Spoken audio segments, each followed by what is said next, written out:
gosh, let's do this tonight. Eric, I hope you're ready for this night. This is going to be a great episode. Guys, welcome to episode 56 of the Drag Drive Repeat Show presented by Summit Racing.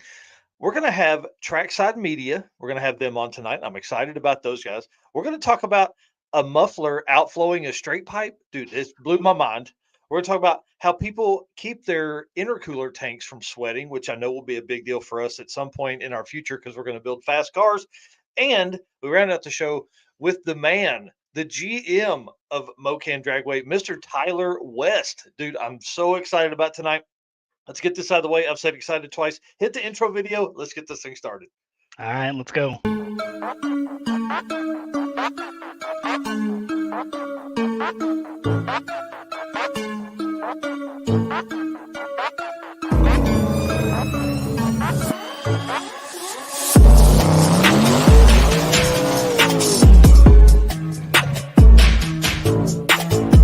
We're going to pack things up and hit the road, try to make it the next day.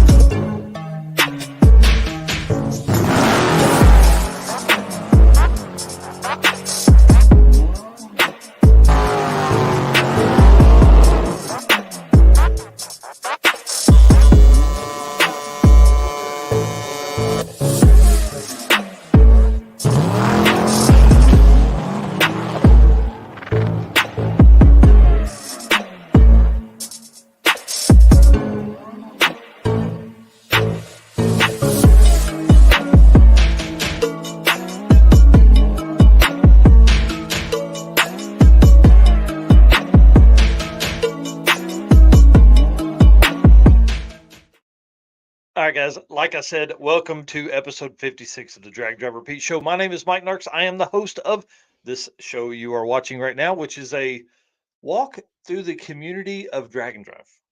It's crazy. I like it.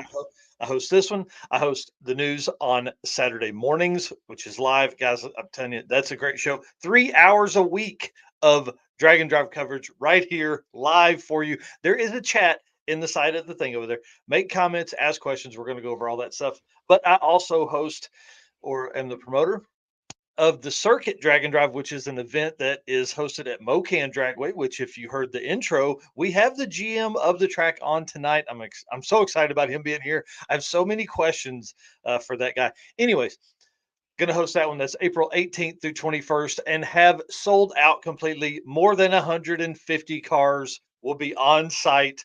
Dude, it's going to be over the top. You guys will get to watch it live if you're not going to be able to make it to Mokan or Ozark Raceway Park because of our friends at On the Spot Auto Repair.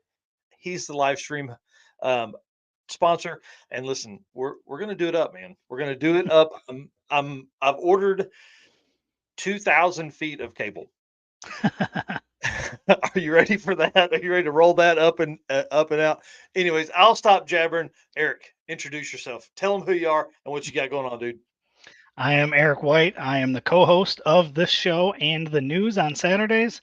I do a bunch of graphic design type work. You see that posted on the circuit. I'm going to be helping out with the circuit event itself and just kind of do a little bit of everything around here. And when I'm not doing that, I'm running my own channel, which is 815 LSX Swaps. Yeah, dude, we're busy guys. You're super busy is what we'll say. Well, guys, listen, we can't do this without you. I want to say, please hit the share button as you come in here. Let people know that you're watching this. Let people know that you are into the Drag and Drive community. We call you our race car friends. Okay. That's what it is. Get ready. I'm going to say it about 300 times, probably 3,000 times over the next year. Okay. Race car friends, near and dear to my heart, and also our sponsors. Thank you so much to these guys: Summit Racing, Molly Motorsports, Driven Racing Oil, Car Chains 3D, Howard's Cams, Performer Built Transmission, Sweet Patina, and Racing Junk Classifieds. Dude, that's a big list of awesome companies. And our newest media partner, PowerTube TV, which this will be on next Tuesday night. If you miss it tonight or catch certain parts of it, you can catch the full thing on PowerTube, plus a ton of exclusive content that's coming over there from my trip to the Southeast Gassers Association last weekend. Yes, please, please. All right, let's talk about one of our, obviously our presenting sponsor tonight, Summit Racing. Summit Racing Speed Legacy began in 1968 as a one-man operation. I I can't believe, like, can you imagine that? Like Yeah. now they're the world speed shop, dude. Like this guy had an idea, and now 4 huge warehouse facilities, 200 plus catalog editions over these almost 60 years. It's pretty amazing. They fuel your passion, they save you money, they deliver fast, and they offer top-notch customer service. More than 10 years ago, they launched the Summit Racing mobile app for easy access to speed parts. You can find Summit Racing on Facebook, YouTube, TikTok, and Instagram. But like in our comments here in just a little bit, or actually about 2 sentences from now, you can find them on the On All Cylinders podcast for tons of automotive discussions like what you're listening to now. From humble origins to the social media lane, Summit Racing stands by your need for speed. Obviously, these dudes don't just do uh, automotive parts retailing. Okay.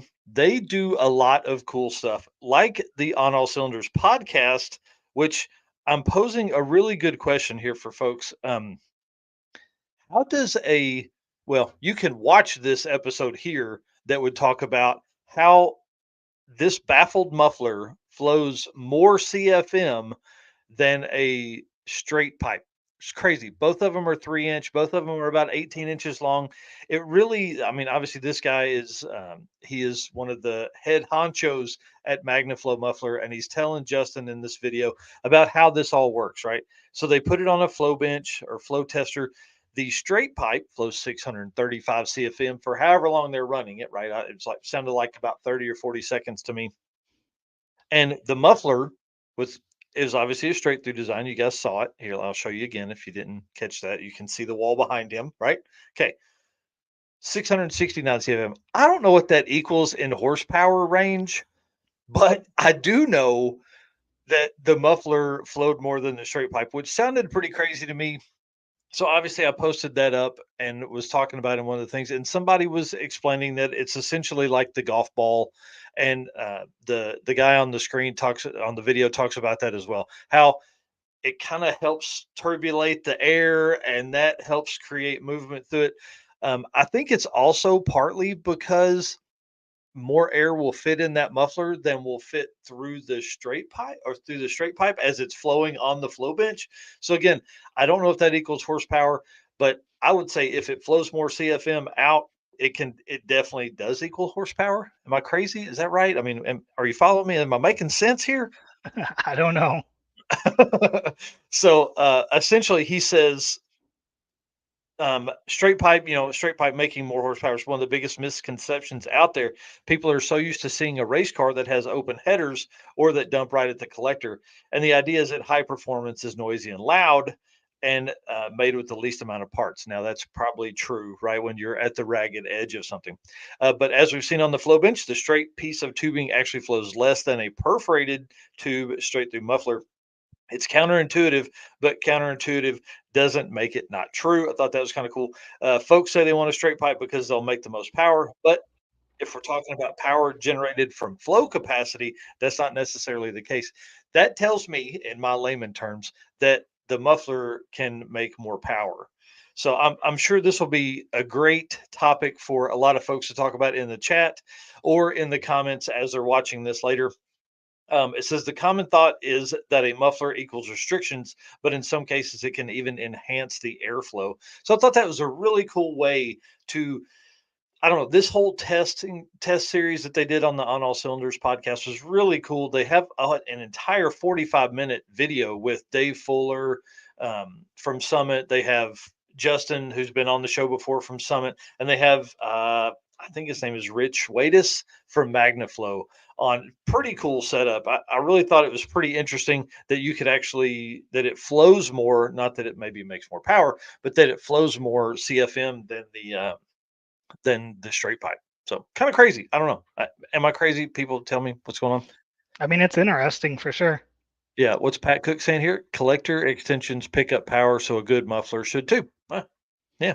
Dragon drive stuff, baby. Street. That's right. Well, hey, listen, here's what we're going to do. We're going to move a few things around within the show. We're testing out some new fun stuff as we move forward. Why don't you do the Howard's Cams ad read and let's go and see what else we got going on here. All right, I can do that. Howard's Cam was founded as racing cam manufacturer almost 80 years ago when Howard Johnson created Howard's Power and Racing Equipment in 1945. Howard's Cams has always used on-track experience to design the most powerful designs. Today, they have an even greater group of experienced racers in circle track, drag racing, road race, mud bog, and marine. They all use this input plus the most advanced computer software to design the most competitive race winning products. From pioneers in drag racing and oval track to cutting edge marine development, Howard's Cam is at the forefront of the industry. So if you guys have any issues or questions, make sure you reach out to Luke B for your valve train upgrades. He is our contact at Howard's Cams. Yeah, perfect. And hey, I want to apologize real quick, guys. Eric acted very quickly, saw that I had not put the actual ad read in there, pulled it up. Dude, flawless, man. Amazing. Chef's kiss, bud. Well, we've got some breaking news that Eric may not even know about. Do you know about this breaking news that you're reading here? You had briefly kind of hinted towards it, but you have Yes. not told me anything about it yet. I'm so excited. There is a team putting together a new national level drag and drive event for 2025, not for 2024, even though we're early in 2024. These things take a lot of time and effort to get together and do correctly. So they have set up on, I'm not going to give any hints to the tracks or the dates, but they are both secured. So I messaged the promoter before this because they were telling me the dates they had set up. And I told them they were already 3 steps ahead of most promoters. They're already, Nice. you know, more than a year from the event. That's the only tip I'm going to give you. More than a year from the event, and they already have the tracks locked in. They already have the dates locked in. I'm so excited about this. This event should fit perfectly between two other large events or two other national events. This is really, we had kind of an off season there between Street and Yeet and Sick Week, and then there's Sick Summer, and then there's everything. Rocky Mountain Race Week. This is going to give us a full year of events. It's going to be absolutely insane. So we should, based on what they were saying earlier, we should see a page on Facebook come up very, very soon. So that's going to be good, and that we're going to share as many details as we possibly can, as early as we possibly can. I see Chris Story photo on here. Our boy says, "Please tell me it's early in the year." I can't give out any details. Can't give out any details yet, but as soon as we are allowed, we will certainly do that as well. Oh, So, just Hammer Racing. I wonder what it could be. let me get this straight. We have breaking news, but you're not going to tell anybody what the tracks are, when it is, or where it's at. But we did break the news that there is a new event for 2025. Yeah, yeah. I don't want to ruin the thing for them. I want them to be able to make that huge announcement, which, based on what they were saying in Messenger, I would think we could maybe see something tomorrow, maybe over the Oh, weekend, wow. something like that. Yeah. So, very soon. Yeah, yeah, very, very soon. So this is going to be really fun. We're going to have a crazy 2025. We talked about that a little bit last week with all of the events that are coming in 2025. This will only add to that chaos, and I just need to bring it on. If that's not clickbait, I don't know what is. Chris, I do need to talk to you about something after the episode tonight, so I'll give you a call and I'll give you a little more detail then as well. All right, next up, Matt from Rocky Mountain Race Week has. Whoa, you're too close. Matt from Rocky Mountain Race Week made a cryptic post last week that he is making some. He is going to make an announcement to the Junior Street program for Rocky Mountain Race Week. So, of course, your boy messaged him, "What does this mean?" He said he can't make it yet, but he intends to make it also by the weekend. So we Oh, should man. have some pretty big news by the weekend, man. I'm really pumped about that. Hopefully, that's going to be a lot of neat stuff. The Junior Street is what my daughter and I are building a car to compete in. So I hope obviously it's going to be in the right direction. It's from Matt. He gives a lot of thought to that kind of stuff. So it's going to be really cool. I'm ready. She's ready. We gotta get the cart worked on, then the old truck, then we're on to her car build for that. Yeah, I've noticed it's a little bit tough to squeeze in our personal builds around everything else we're doing. Yeah, you mean other than the 45 hours a week we work on this stuff? Yeah, Yeah, it's hard to you know, work in on the your own car. 45 events that we're going to cover throughout the year. Yeah, yeah, that's exactly right. All right. Next up on the list is Mr. Six Summer and not Mr. Six Summer, Mr. Tom Bailey talked about Six Summer the other day in a town. When he said Rock Falls, Illinois, I thought he said Rockford, Illinois. Dude, I about come out of my chair. So, kind of tell us what happened here. Lead us. Kind of tell us what's going on with this whole setup. Yeah, so cities are beginning to see some benefits in the community. Rock Falls is the latest to welcome the Drag and Drive community for Six Summer. Bailey posted a video on Sick the Mag Facebook. Six Summer will be making the most of a short day, one drive day with an official opening day party in the town of Rock Falls. So I don't remember what the mileage was for that drive day, but I Yeah, I know think it it's was a like pretty 80 or something. Yeah. yeah, it was a pretty low drive day. So racers will be able to park, enjoy live music, food trucks, local displays as the town of Rock Falls comes to support America's fastest real streetcars on their journey throughout the Midwest. Yeah, this is pretty interesting to me because there's a lot of stuff for years now. Towns have shut down for Matt and the Rocky Mountain Race Week gang, I guess is what you'd call it, group.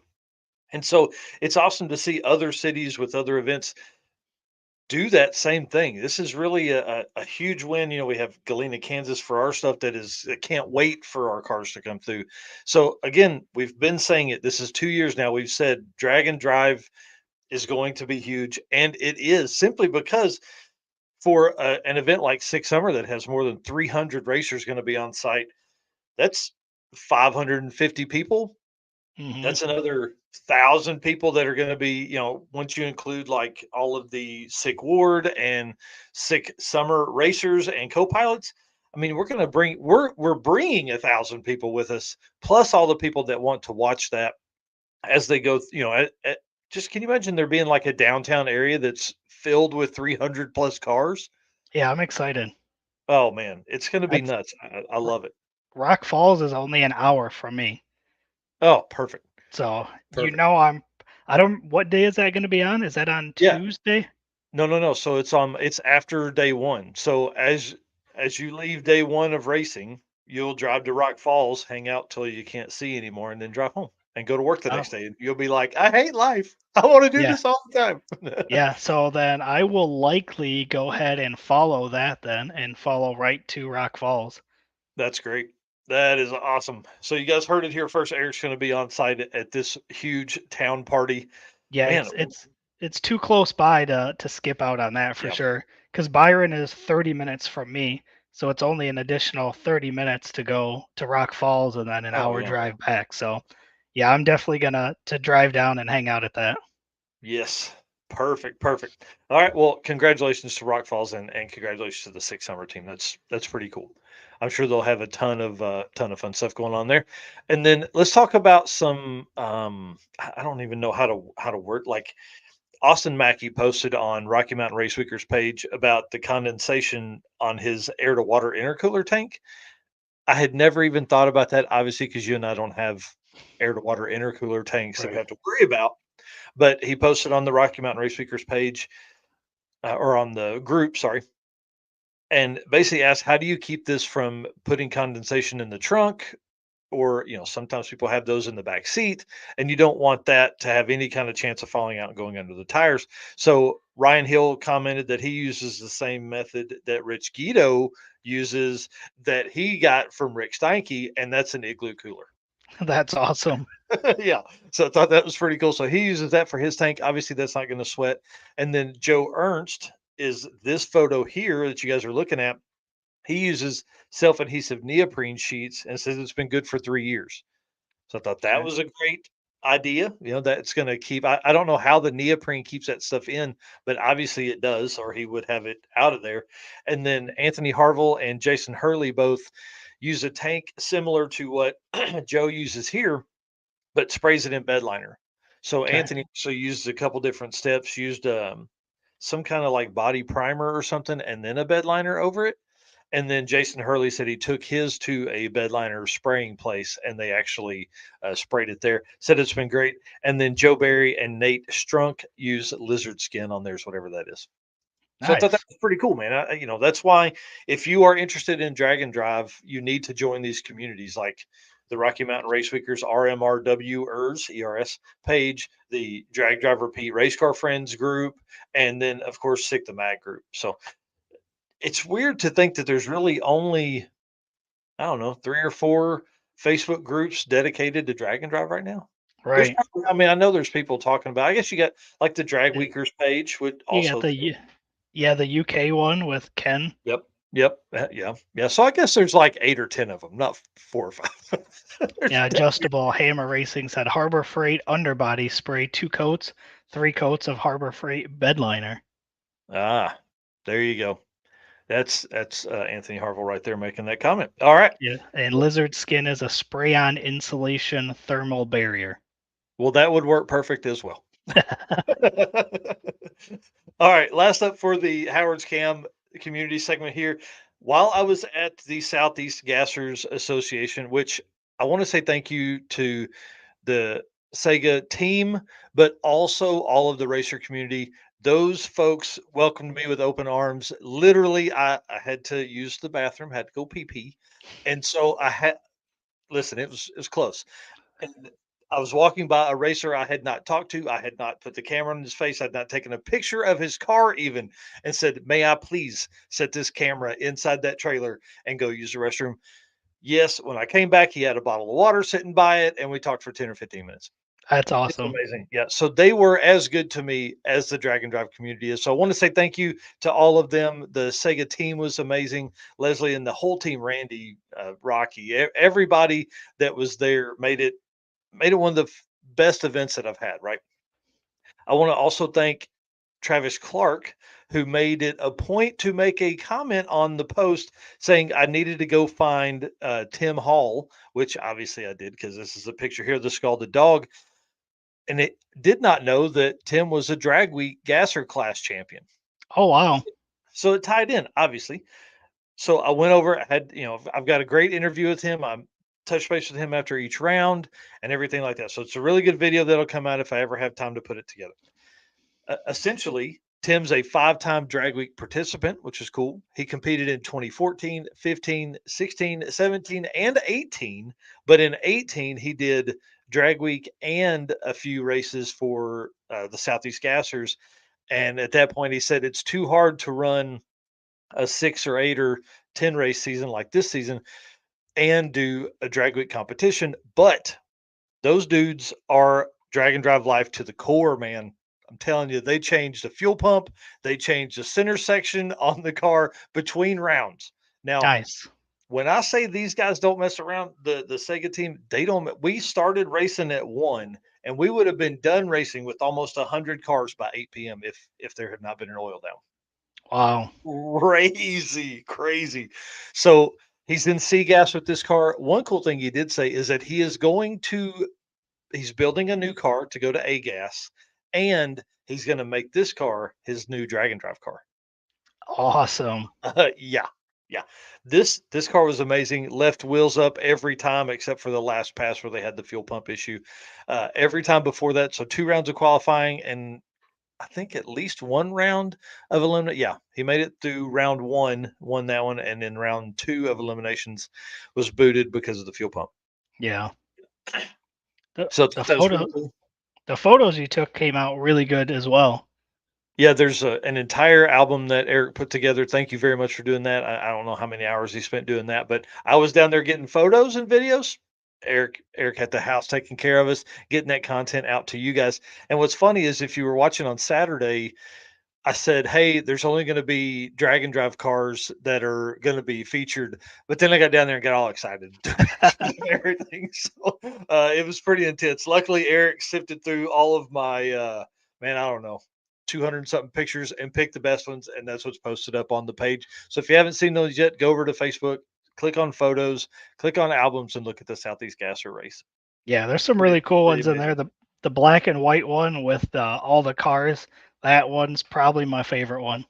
Yeah, yeah, I guarantee you that. And then when Scott Butler's wife was standing in front of the little Morris Minor gasser, and she's got like this shaved side. Man, she looks like such a badass. It's just Yeah. that shot in black and white was perfect, man. You did a great job.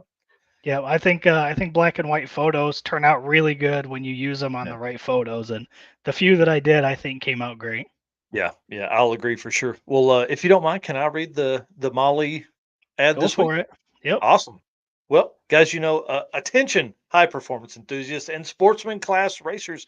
Meet the Molly Motorsport Power Pack Kit, your ultimate solution for power packed performance. The power packed pistons are made from either 4032 aluminum alloy to allow for tighter cylinder to wall clearances and improved temperature stability, or 2618 alloy to allow for increased detonation resistance. Tailored for various engine families from small block Chevrolet to Volkswagen and Audi, they've got you covered.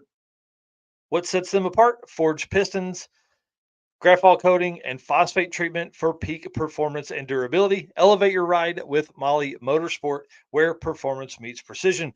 Unleash the power within. Visit mollymotorsport.com for details. And for all the folks that are listening on the podcast, Molly is spelled Mahle. Yeah, Yes. Chris Story here saying he can confirm that black and white can portray such emotion that color sometimes can't. Yeah. That's spot on. Yep. And that dude knows. That dude knows.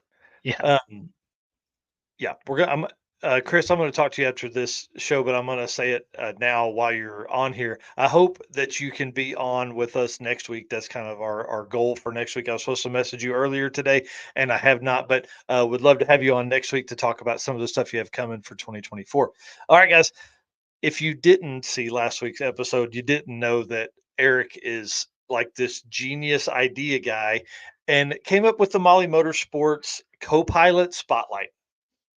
We've had some amazing submissions, and this week we're going to feature another one of those. So why don't you run us through here? This is Nick Decimine and his co-pilot. Nope, nope. I didn't put his co-pilot's name in here, and I almost remember. Hold on, I'll look it up. Will you lead us into that, and I'll look that up real quick. Yeah. So one of the questions that we ask with this is what makes a good co-pilot? So the response was knowing what's needed on the car for all kinds of situations, having the tolerance to go on an unpredictable road trip with someone who doesn't plan much out ahead of time. That's you and I, right? That's describing you and I. Yeah, that's 100% us. And his co-pilot that he's talking about this week is David Rebholz. Okay. Yeah, And then yeah. Sorry about that. another one of the questions we have there is tell us a funny story about your co-pilot. So in 2024 at Sick Week, he was lined up against Brett LaSala in Gainesville. He runs a 920 car compared to Brett LaSala's, 650 car. He said we lined up at the finish. His parachutes triggered my beams to brake early, showing that I ran a 750. And then he said he sent that slip to all of our buddies saying that we turned up the car. Yeah, that's the kind of co-pilot you need. Yeah. In the first feature we talked about Zach Stevens' mom Tina. Now we're talking about this dude helping him make Nick look great. You know Yeah. what I mean? That's cool. So I want to say thanks to Nick for submitting that. We really do appreciate that. And there's several other stories in there. We're going to start featuring those over the next few weeks as well. And within articles on the website, which you can find this full story and all the other answers to those questions in there at dragdriverpete.com/daily dose, which is our kind of blog site of stuff. Yep. You And then from can the just search your banner own at the story. Yep, from the banner at the top of the website, you can click on the Molly Copilot Spotlight and you can fill out that form.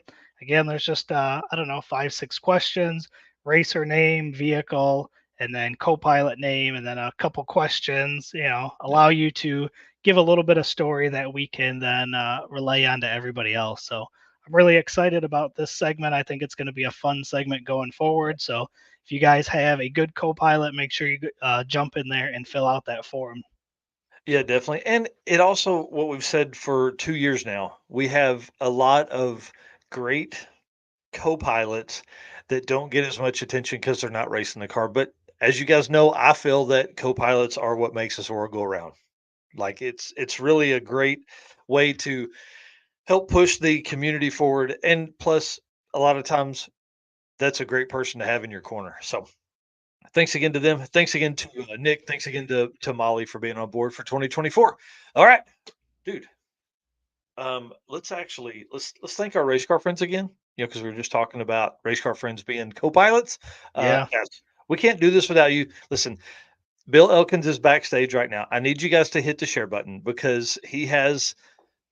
It's not a new brand, but it's a rebrand of some stuff, and they're going in a amazing direction. I can't wait. I can't wait for him to tell you all this stuff. But listen, we need more people in here to see this and hear this conversation that we're going to have with him because it's going to be awesome. So, race car friends, do that right now. Hit that share button. Okay, do that for us.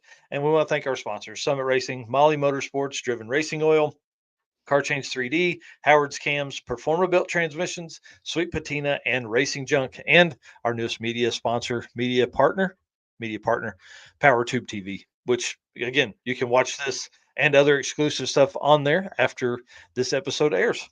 Yeah, and I just gotta say, I was over at my parents' house, I don't know, a couple nights ago, and we got PowerTube TV hooked up on their Amazon Fire Stick, so they Awesome. can now watch everything else that's on PowerTube TV, and if they don't catch us live, they can go rewatch some of the shows on there. Yeah. Yeah, they've really built out a great thing over there. And of course, I spent the weekend with Ray from PowerTube when we were at the Sega event. It's pretty awesome. Pretty awesome down there with him.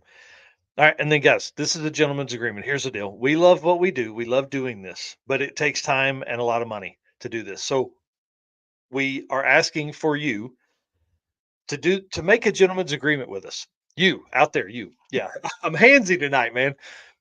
Do the gentleman's agreement with us. We'll keep doing this stuff, but we need you to hit that follow or subscribe button wherever you're watching this. Please do that for us. We're live on 8 different platforms right now. Please make sure that you are following so you can be caught up on all the important information that is in the Drag and Drive community. That's our gentleman's agreement.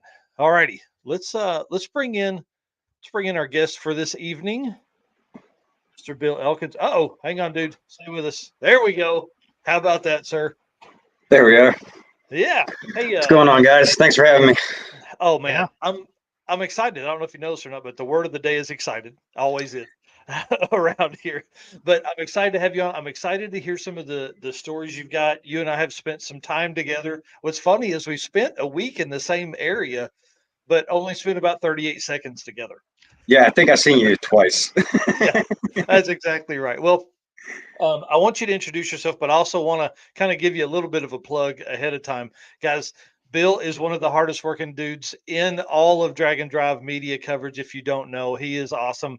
And for a long time has been a big part of Parts Online Network, which is staying here. But Trackside Media in behind him is their new media arm that is going to be covering a ton of events. I don't want to put words in your mouth, but Bill told me the other day they're going ham on 2024. So, dude, introduce yourself. Tell them everywhere they can find you, and let's get into some of these questions. Yeah, so I'm Bill Elkins. I've been shooting drag racing for about a little over 2 years now. Don't know if I'm the hardest working guy out there. I think a couple other guys, working just as hard. But love doing this. Yeah, like Mike said, kind of been doing this as Parts Online Network. That's how we kind of got involved. Andy owns that business over there, and he had done a few drag and drives with his parts truck, he calls it. It's an SRT 10 with a Viper motor. That is factory, contrary to what's been said. That is not Yep. an aftermarket. That does come in there. So kind of got started covering that. I was doing his social media, and I came from a drifting background. I shot Formula Drift for years and circle track racing and stuff like that. And kind of just came together. His love for motorsports, my love for doing the media. Like no place better to me than being out on the racetrack. Yeah. We have the best seat in the house. Like, Oh yeah. it's a lot of work, but Exactly. it's the best seat out there. Yeah. So yeah, I mean that's kind of what the last 2 years have been, just kind of building it up.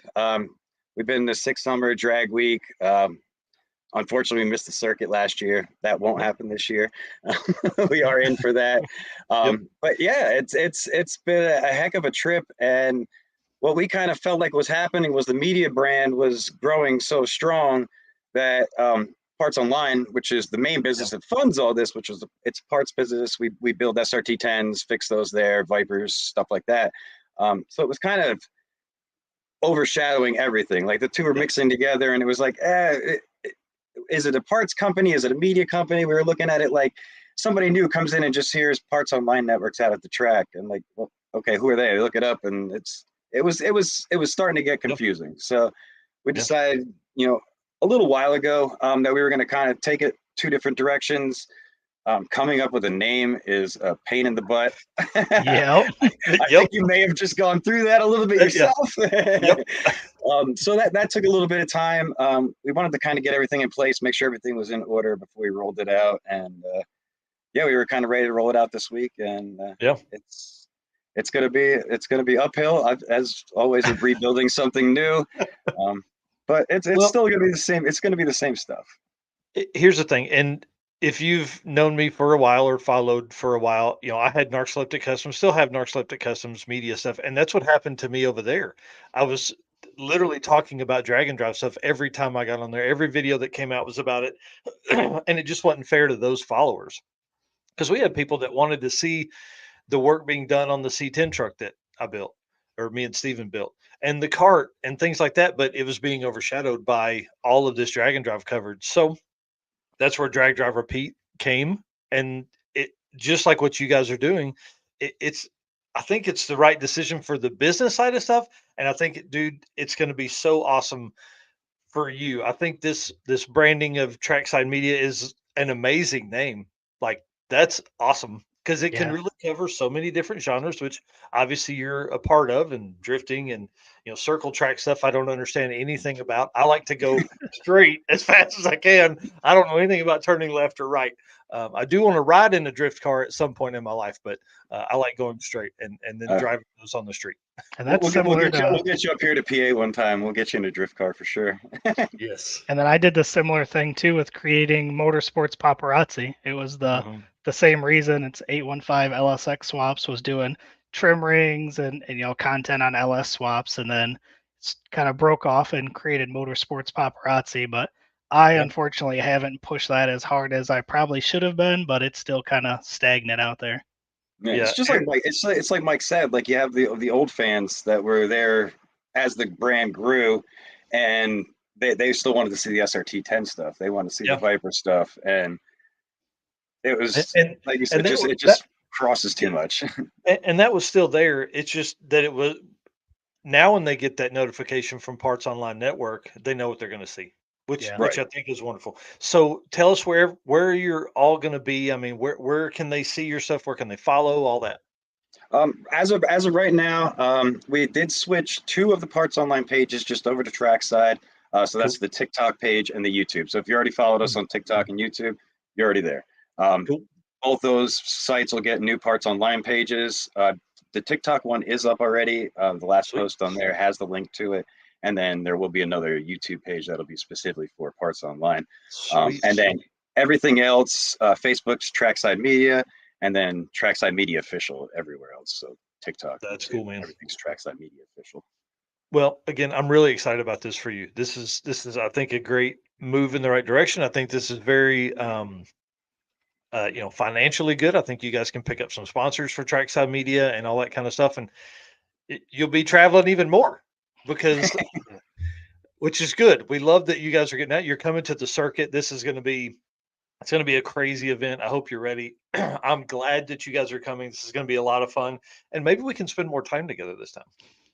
Yeah, I mean, I'm super excited to get out there. I haven't been out to that track yet at all. I don't think. Yeah, pretty sure I've never been there. So something Probably new. not. And after watching you take the drive and the pictures from the drive, it's like, oh man, like as a media person, it looks perfect. Dude, just wait. I think there's enough 4-lane that it's going to really get some great rollers with some good backdrops. But I think there's enough two lane that if a guy is positioned correctly, there's going to be some amazing shots that are going to come from this event and all the media. Like there's going to be like 10 different media teams at the circuit. Yeah. It's going to be one of the most covered regional drag and drive events out there. Like there's going to be thousands of pictures posted everywhere for it, and I can't say thank you to everybody enough so much. If you are a media person, you want to come, hit me up. Let's talk about it. Let's figure out how we can make that work. So we know where they can find you. Facebook, Instagram, TikTok, and YouTube. Let's talk about the Sick Week coverage because you guys did a great job. Hang on, I want to pull this up real quick. I pulled this from your page just literally minutes before the show started. This is what I would think is probably 2 or 3 days worth of post, maybe. You guys killed it on this setup here. I love the all run idea of people's videos.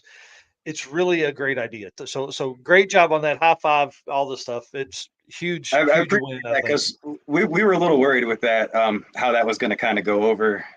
It's definitely a different way of filming. Yep. Can't say I was a huge fan of doing it. It takes a little bit of the creativity out of it. That's what I said. Just recording the full runs, but I think the intent was a lot of the runs get clipped. A lot of people are filming for a specific person or purpose, and there's a lot of runs that just don't get seen, and those people want to see their stuff too. Yep. Just alone from the fact that you can go back and look at your full run and you can see how the car reacts off the line, and Right. I think that helps a lot of guys set up stuff. Well, It here's the thing. I'll guarantee you, Joe Haney's never seen his car from that angle making a pass from most days of the race. Same for Nicola Latow and Kyle Wade and Randy Seward, and I mean Lutz probably has, but Richie Webb hadn't, and I almost guarantee you Damon Elf hadn't either. And this is just a smidgen of the videos that you guys put out from this. So this is a really good idea. I think this is really cool. Plus, it gives people a reason to go in there, watch their video, and then share it. Listen, if you people don't understand what I'm telling you, share this stuff. Like that's, dude. It does help. It really helps. Yeah. Bill, let me ask you this. How much money did Richie Webb give you to make that video? He didn't give you any money, did he? No. That's right. No. Right. So listen, that video that is 1 minute and 18 seconds long, that probably took Bill an hour at least to put together because you have to go through and watch those videos all over again. You've got to label those videos so you make sure that you don't have to search for them next time. So if there's, let's say, 5 passes within this video, y'all, I'm telling you, that's an hour. I know it. I've done that work. It's hard. Well, the part that kind of got me was a lot of times, they'd make 3-4 passes a day because their first 3 passes wouldn't be good ones. So I'd have to go back and it was basically just cross-referencing the timesheets and looking and seeing which run matched up to their best run of the day, going through, looking at the time at the end of the run and going, okay, I think that was it. And then sometimes the sun's glaring on it. It's like, is that it? Yep. Dude, hey, listen, this is a great idea. And I hope that people understand, like, you're like us, dude. This is the gentleman's agreement for Bill. I'm doing a gentleman's agreement for Bill Elkins right now. Listen, Bill's going to keep working hard for you guys. You go follow or subscribe to their channel, Trackside Media. Hang on, let me pull this up. Right here. You go find that right now, wherever you're at. Jump off of this and go find it and then come back. I think one of the cool things that I that happened from doing filming like that every day was we missed less than 10 runs in the entire week. Wow. Oh, wow. Yeah. So if you go back and watch, we have a day 0, a day 1, a day 2, and a day 3, and a day 4 video, which is just all the runs. And I challenge you to go find your run missing. So it's in there. If you ran, you're in there. Well, and let's talk about your media team that went to Sick Week, and then let's talk about what you guys are doing for Sick Summer and Drag Week. So how many people went down and held a video camera or a photo camera for you guys during Sick Week? Me. Okay. Me. Andy did go with. Andy took care of kind of doing all like the social media and the live streaming and stuff like that because we do TikTok and all that. Most of the events we're at. So he took care of that. It was just me filming We do have a much better plan going for Six Summer and going, drag week and stuff. We're gonna, I think it's like a three or four person team we're gonna probably be going with. So yeah, we're going to talk about that in a second, but I want you guys to understand that's why I love Bill. I love the work that he puts in, because that's hard, dude. That is Yeah. hard to spend 6 hours minimum, basically on the starting line or at the 60 foot or 330, wherever you were recording from, and watch every car go down. Like, do you know how hard that is for people? Yeah. It's a lot. The next time somebody's at the track and they're like, "Oh, I think I could be a media person," just get your phone out and record every pass. Okay. You can't, and then go home and edit that. Just go home and edit it, and see how much work Bill has done for you guys at the house. So I hope that people understand how hard you worked for them, and will repay that favor by going to Trackside Media on all social and share it. Anyways, okay, I'll get off my soapbox here. Let's talk about your plan for Six Summer and Drag Week. yeah, What like do I you said, guys put out? Six Summer. Hopefully, we'll be driving. Hopefully, parts truck will be going. Nice. And then we'll have a couple other people helping out with the media. Pretty much going to be the same. Yeah. If we can get that second person to shoot video, which I think we do have a guy in place that's going to be able to handle it. So he'll be doing the all run stuff. That'll open me up to do more photos, because unfortunately I didn't get to do much photos at Sick Week. I say not much. I think I did like 2,000 photos for the week. That's awesome. 90% of that was on the road stuff, like rollers and at the checkpoints, because weren't really doing much videos for that stuff. Well, and what I really wanted to talk about was how you guys approached finding someone to go with you. They made a post on Facebook and maybe on Instagram too. I didn't see it there, but definitely on Facebook is where I saw it. And it was like, hey, if you want to go to this, but you don't want to make the financial investment of driving yourself, come with us. Be part of our media team, which I think is amazing for up and coming media professionals, people that want to do this kind of coverage. They can come. They're covering obviously their own food, but they're getting to ride with you guys in the cars. They're getting to. I mean, basically, I would love to do that just because I think it'd be perfect for someone to be able to pick your brain as they go along, so they can understand what the work that goes into this. But I thought it was really cool the way you guys approach it. Like, hey, if you've never been on one of these and you want to go, this is your best chance to go. This is your least cost effective way to go, is to go and be help for the team to get more media content.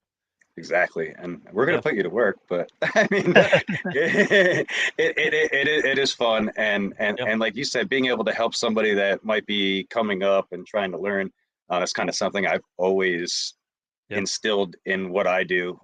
Even back when I was doing drifting, I would, other people would come and shoot under me. I run a track up here called Evergreen Raceway, the media there, and I have no problem doing like days where it's just like, hey, bring your cameras out. It's a test day. It's not serious. We'll sit down. We'll talk about, what settings you should put stuff at. And I don't claim to know hardly anything. I'm all self-taught. I didn't go to school for none of this. I just ended up with a camera in my hand, like doing what I was doing. And I just try to shoot what I like to see. Yeah. And other people seem to enjoy it. Yeah. Hey, dude, I know. I love it. I love it. So I think that's really cool. So if you guys, obviously it sounds like maybe you have a person set up for Six Summer. What I would say is we do have somebody for Six Summer, and we do have somebody already in place for Drag Week. Perfect. But there are a couple other events we're looking to hit this year. So if you're looking maybe to get involved, keep an eye on our pages, and we might put out another thing, just kind of like Mike said, that if we're looking for somebody. That's awesome. So you talked about how many photos you took, around 2,000 photos for Sick Week. How many videos did you take? I know I took 1,100 by myself on the big camera, so I can't imagine what you did. Yeah, it was a little over 2,000, and again, 95% of that was just straight runs. So it's just you record each one individually. Tree to the line, yeah, individually. Just I try to get back for the burnout, but I mean they keep them going, which I appreciate. Like, let's go. Most of the time it's hot out here. We're standing there all day. I appreciate the keep it going attitude. So, but yeah, it does. You don't get back for the burnout. They're already staged up, getting ready to go on the tree by the time you get turned around. Because something I learned, and this has been a process too. Like, one of the big complaints I've always seen from like when I first started doing this was, oh, hey, you're not showing the scoreboard, you're not showing the time. So that was something you always added in because I'd be too worried about getting back for the burnout. Because hey, the Right. burnouts were cool in videos, and we were doing more music video type stuff, so we needed more of that stuff. But that's where having that second shooter is going to come in, and Yeah. just hey, you shoot the burnout. Yeah. And Well, and man, that'll be thinking about your process. So typically, like I will, and Eric hates when I do this because I'm a shoot the burnout, give me 7 seconds of video, stop recording, let them get both bulbs lit on the beam, and then I hit record again. So then, or if I know it's a big turbo car and they're going to take time to spool up, I'll, they'll light the first bulb and then I'll hit record. But you end up with twice as many videos, but I feel like it's half the time of editing because I don't have to then cut down the say 40 seconds that it takes to get from the burnout box into the bulbs. I don't have to do that on every video I do. So right, and chances uh, are you're not going to be standing in the same spot identically. You're going to walk around, and yeah. yep, Right. yep. No, And I definitely agree. It creates a lot more videos, but it does take time out of the editing. If you, yeah, Yeah. I wonder if having two people, if you could almost like alternate passes, so then one person gets the burnout and the pass, and then the second person starts recording the next car coming up. That might be another option to get all of them. well, yeah, I think I Bill's probably just like thinking of it's down kind of that like track. right, and it's kind of like Mike said too. Like it depends on you can get a car that might do the burnout and then stage right up and go, but Yeah, then you'll have two turbo cars, I guess that'll take 30, 40 seconds to get in the bulbs and stage up, and yep, Yeah. they got 40 seconds of video you got to scrub through, and yeah, yeah. One of the hardest things I struggled with this last weekend at the Southeast Gaster deal was picking a lane. I wanted to try and get both, but to do that, you got to be back so far that Yeah. it doesn't make any sense. And so, man, just having to pick one lane and focus on that was one of the hardest things I've ever had to do. that And also, event looked really cool. oh Like there was a man, lot of cool rides there. yeah, wait till these videos come out. It's going to be nuts. I'm working on a whole new style of editing and some stuff Eric and Nice. I are working on. It'll be a lot of fun. It'll be really cool. But back to Trackside Media. Sorry. Um, I do want to talk about this deal here. I want to switch gears just a second because you have one of the coolest ideas out there. You bring along. Obviously, I had throw the selfie in with me and you, but you bring along a stuffed animal. Yes. So tell us the story behind this, and then I see Tyler is in the green area back there. So we'll let this kind of lead us into uh, saying you'll be on later. But tell us about the sunflower. Yeah, it came up drag week last year. My son really started getting into like shooting the media with me. He was 5 last year. He's 6 now, but he's kind of gotten into doing the media. He wants to be like dad, so he really wanted to go to drag week. Had to break it to him. You're starting school. You can't go. You're not old enough. Like sister's still too young. Can't bring the whole family. Another year or two, and he's like, just came up to me with the sunflower. It's from Plants vs Zombies. It's an old game if anybody knows. And he's like, well, will you take my buddy Sunflower with you? And then he'll come back and tell me all about the trip. And it was like, all right, yeah, I'll do that. And I kind of broke it out the first day. It was just taking pictures and sending them back to him. And I posted them online, and it just kind of, everybody seemed to like it. And the cool thing I like about it is no matter whether people have heard about it or not, or seen it, just me walking up to them, either I look completely stupid and psycho, which is possible, or like they just get a kick out of it. But it makes everybody smile. Everybody smiles. I mean, to see Tom Bailey and Vanderhoof and Goldstone all smiling, like Mhm. who gets pictures of those guys smiling half the time? Like, Nobody. never. Nobody. Yep. Yeah, this is really a cool idea, and man, anytime I see it, it's always fun to see that. And then obviously go back. You posted those on your personal page, um, on Facebook, dude. There's probably 60 or 70 on there. I would say at least. Altogether between Sick Week and Drag Week at Sunflower Pictures, I think there's over 1,000. Wow. Wow. That's And so those are amazing. just simple cell phone pictures. I just hold the cell phone, and Yep. like I said, that's just mainly for him, and the people kind of like it. So I've seen a few profile pictures with Sunflower in the background still, and like it's cool, it's neat. Yep, Yeah. it's really a great idea, and stuff like that. I don't even want to say that's gimmicky because man, it's really really cool, and it's a really great story for your son. And obviously, dude, anytime you can bring those kids in, and that gives him a story to tell. I'm sure he goes to school and tells all of his buddies about how dad went to watch all these drag cars all week. So pretty cool, man. Yeah, it is neat. It's neat to see, and like yeah, like you said, if I'd come up with it on my own, it'd be gimmicky. But just the Yep, having it be genuine and through a kid, it just was yep, kind of this thing that worked out, and yep. I'm sure we'll see him down at the circuit.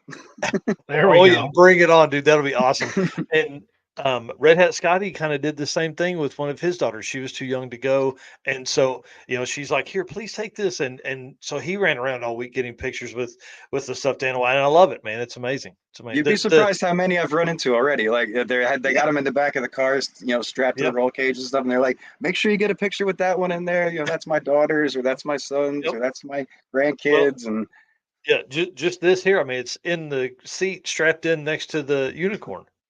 yeah, he actually rode. He actually rode in the milk truck. He Nice. went down, got him in the milk truck doing the wheelie, sitting in the cup holder on there, and yeah. Cool. How cool. Well, dude, again, tell everybody where they can find you. And then, listen, this won't be the last time you're on here. We want you to be a recurring guest. Come on here, talk a bunch, because we love what you do and how you do it. Yeah, I appreciate you guys. Like I said, the new stuff is Trackside Media. If you guys followed us parts online, you're already there for most of it. If not, Trackside Media official on all the sites except Facebook. That's just Trackside Media. Sweet. And definitely appreciate you guys having us on. We are definitely looking forward to the circuit, and Dude, bring it we'll on. see you then. Oh, hey, one last thing. One last thing. Go for it. Did everybody see the post of your stuff the other day? How you guys are the official media sponsor for the fastest streetcar shootout tribute race that the Yes. Havlicks are hosting, bro? Yeah. Huge win. Huge Yeah. win. That's Yeah, awesome. like I said, we wanted to kind of come out big. Yeah. Me and Andy love the idea that they came up with and Havlicks doing there. Yes. That's pretty much where this all came from, what we do. So it Yep. was neat to see him doing that, and I think it's turning out to be a really cool event. So yeah, we wanted to be involved and spoke with him and made it happen.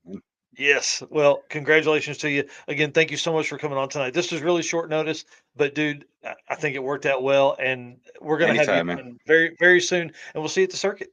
All right, Yep. Eric, Mike, have a good night. Appreciate Yep, it, guys. you too. Thank you. We'll see you there. See Later. ya. Take care. How fun, man! I'm Yeah. telling you guys, he's one of my favorite people in all of Dragon Draft. Yeah, that's going to be pretty cool. And it sounds like we'll be at quite a few events that he's going to be at as well. Yeah. Yep. Definitely going to be there. They're always everywhere we go, and they do as much drag and drive footage coverage as we do.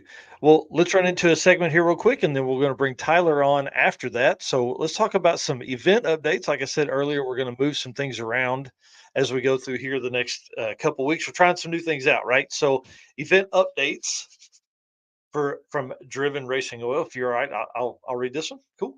Go for it. Sweet. All right. Why gamble with performance or protection when you get proven results from Driven Racing Oil? Trusted by top engine builders, winning racers, and devoted horsepower enthusiasts around the world, Driven takes legendary base oils, such as the ones from Bradford, Pennsylvania, which comprise their GP1 line. Then Driven boosts that superior base with the state of the art additive packages. Driven GP1 Nitro 70 not only provides anti wear protection, but can even shield cylinders from washout and fuel dilution caused by using methanol or nitro based fuels. Man, can we get some nitro in Drag and Drive? That'd be awesome. Learn more about Driven Racing Oil by following them on Facebook and Instagram at Driven Racing Oil, or shop now at drivenracingoil.com. All right, dude. I want to say thanks again to the Driven Racing Oil team. I swung by on Friday, basically unannounced. Had like 10 minutes heads up that I was going to come by, and they welcomed me with open arms. It was amazing. Huge, cool team of people down there. Love them, and I'm asking them if they will be on next week's show. I'd love to do them. Love to have them on, and then we do like an after hours where we kind of drink some beers and tell fun stories. All right. Event updates for this week. The Hard Ass 1000 has completed. It ended last Saturday with a big shootout. I haven't seen the stats yet, though. I Yeah, I want, haven't either. yeah, been watching for that pretty heavily. Haven't seen those yet, but it does look like those people had some fun. Yeah, for sure. I mean, listen, those folks got down to business and had a blast, man. It looked absolutely wild. And based on the posts I've seen and the comments on all that stuff I've seen, they're doing it again automatically. I think they're already probably set up for that for 2025. So Yeah. congratulations to them. I know putting on a big event like that is hard, and I can't imagine what it's like putting one on in a country that doesn't want you to drive cool cars on the street. Yeah, and they put out daily videos as well from the event. Yep. Yep. Pretty crazy stuff. All right. And then the BC Drag It Challenge, they and I have been messaging back and forth, emailing back and forth. And so one of our biggest questions is always checkpoints. It's always what are the racers going to see on these routes and all that stuff. So they replied back to some of that with some photos, several photos that I'll post after the show tonight. But they said the checkpoints are not your typical checkpoints. Racers and crews will have to decipher what the actual checkpoint is from what information is giving to them. Thought that was pretty cool, or given to them.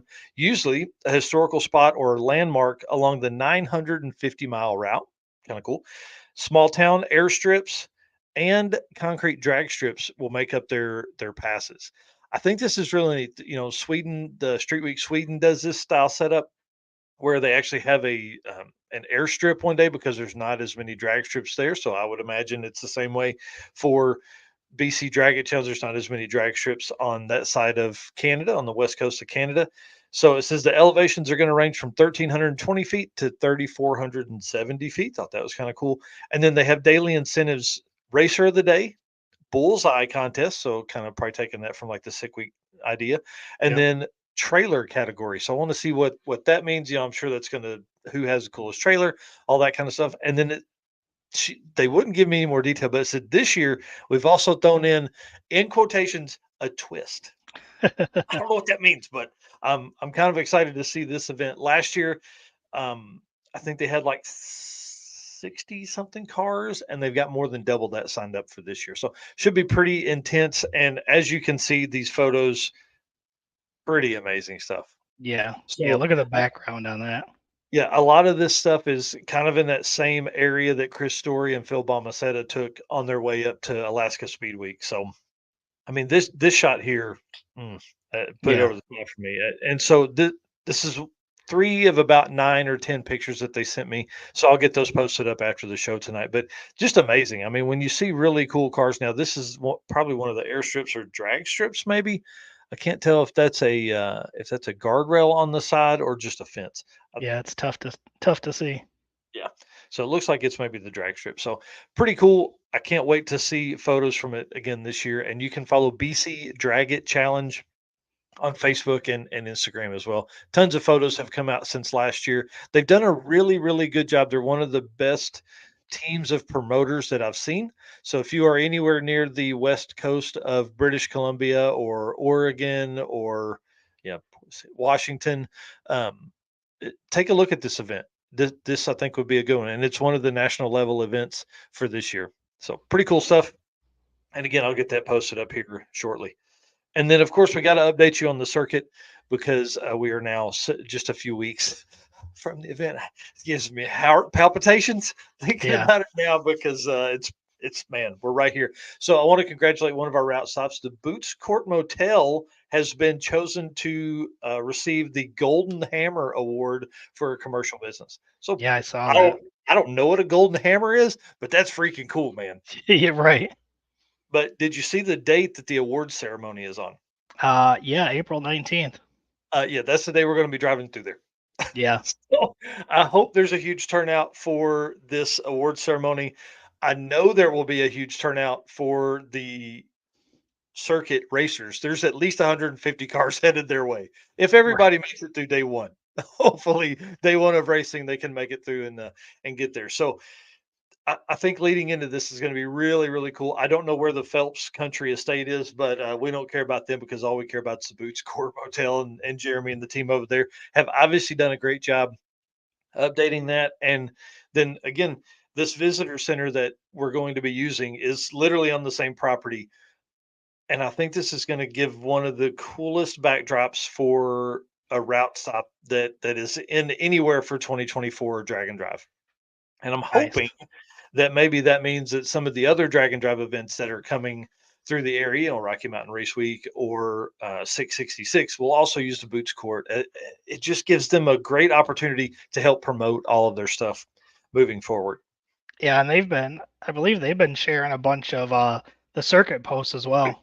Yep, almost every one of them, man. It's amazing. Them and Gearhead Curios. I mean, Yep. they're awesome, huge supporters of ours. And the reason we chose Gearhead Curios as a route stop is because last year, after we used cars on the route, the team at Gearhead Curios messaged me and was like, "Hey, how do we get in on this? Are you coming back to the area?" And that is solely the only reason we're driving from Mokan to Galena, Kansas, is because of Gearhead Curios. So keep those guys just, man, awesome, awesome stuff. And then, hey, BC Drag It Challenge saying thank you. You're welcome. We appreciate all the support you give us on that side, and then also helping with the pictures and things like that, and the write-up is amazing. So I'll get that posted up tonight after the show. All righty, well, let's bring on our guest here in just a second. Tyler West is the general manager of Mokan Dragway.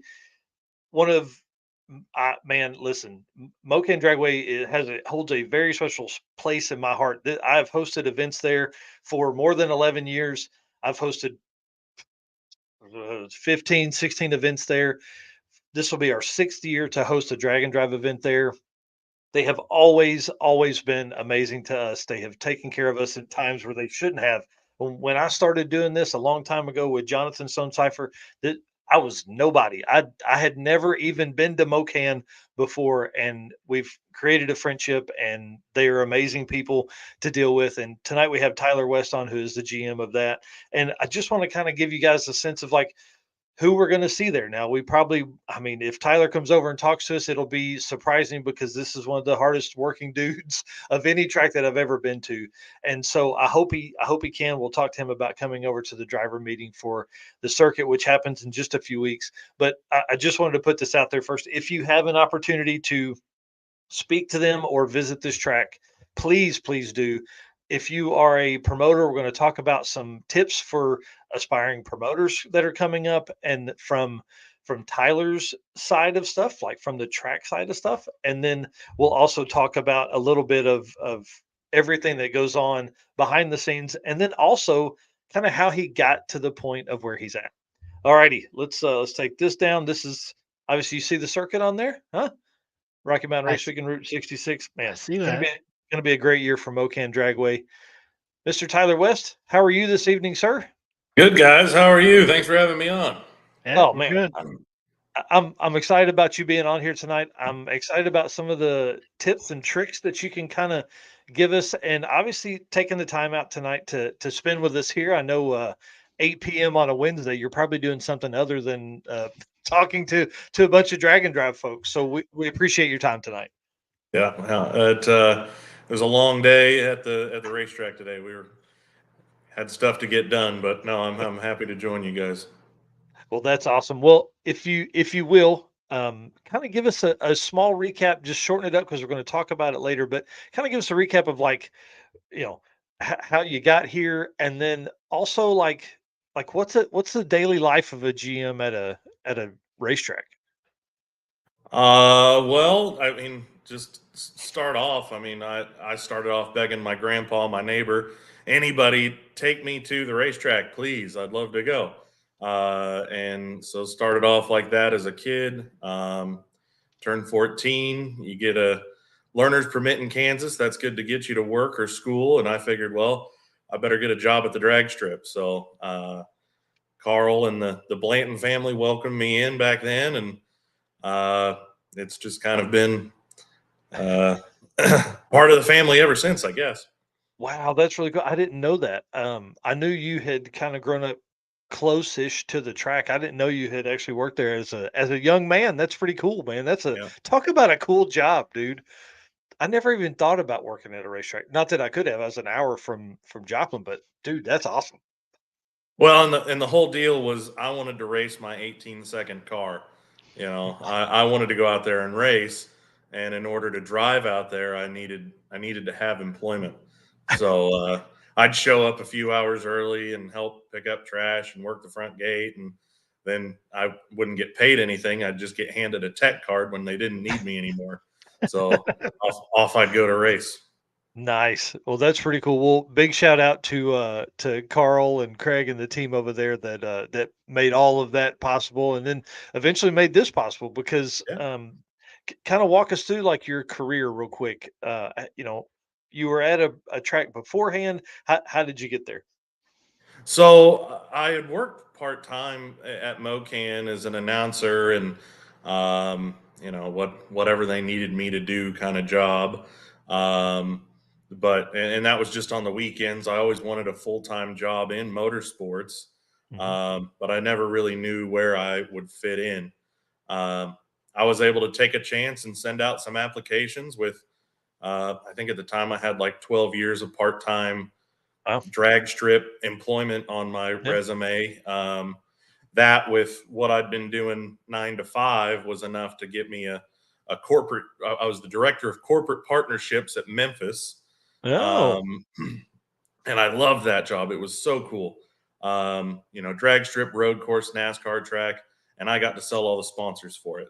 wow. There were times that I was like, I don't know if I have any business being here, but it was really cool.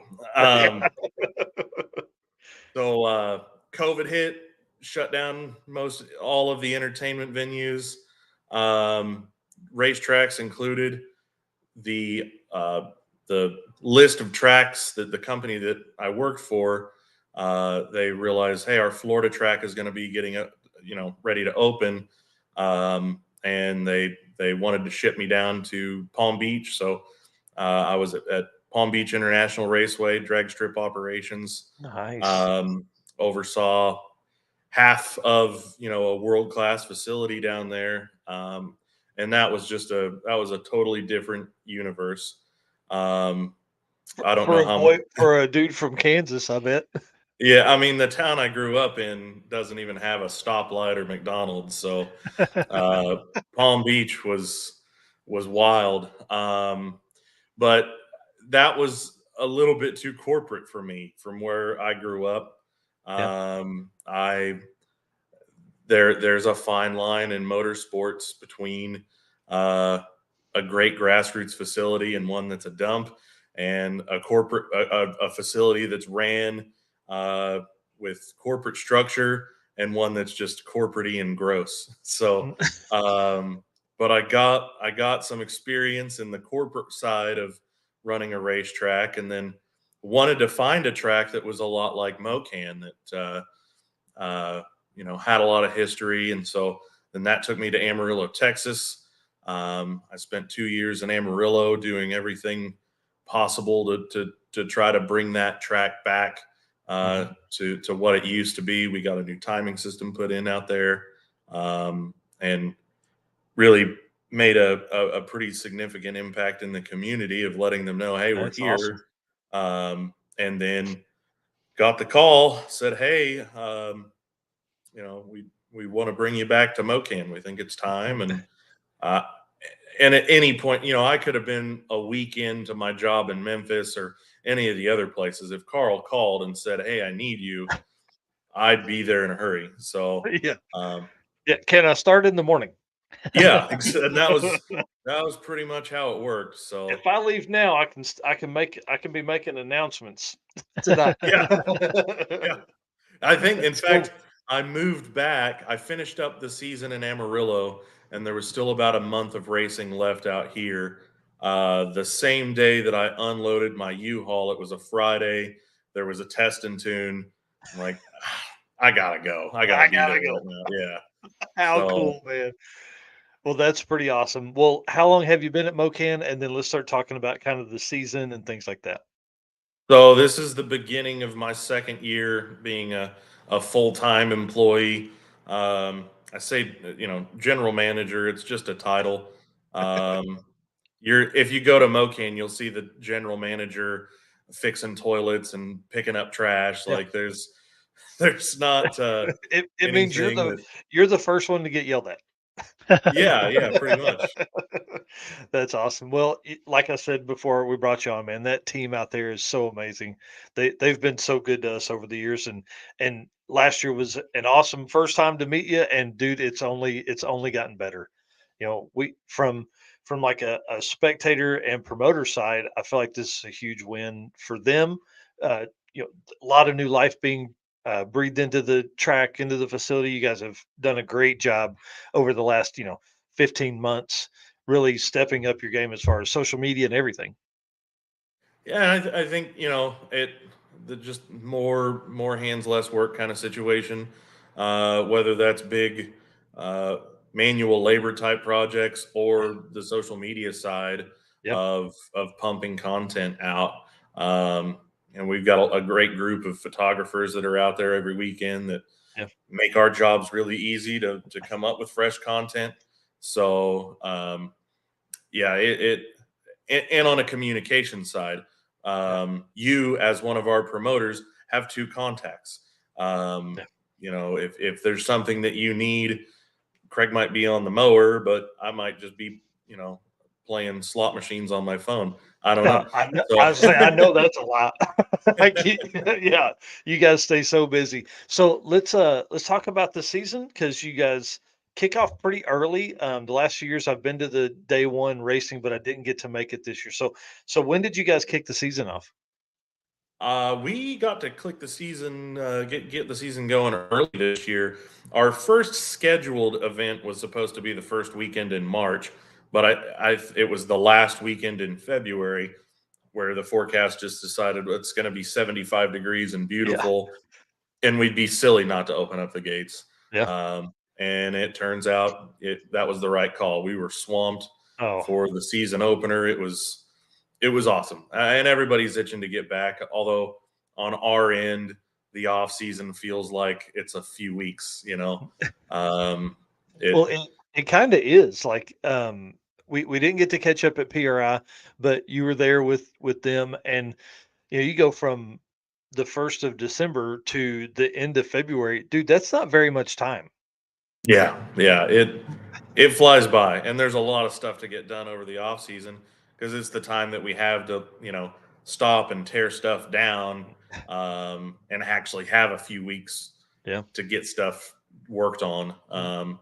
But it's never long enough. But now that we're back in the swing of things, even though we run like 80 events a year, we were giddy about getting to open Yeah. the gates up for the first time this year. We missed race car noises, so it's glad to be back. That's right. That's right. That's right.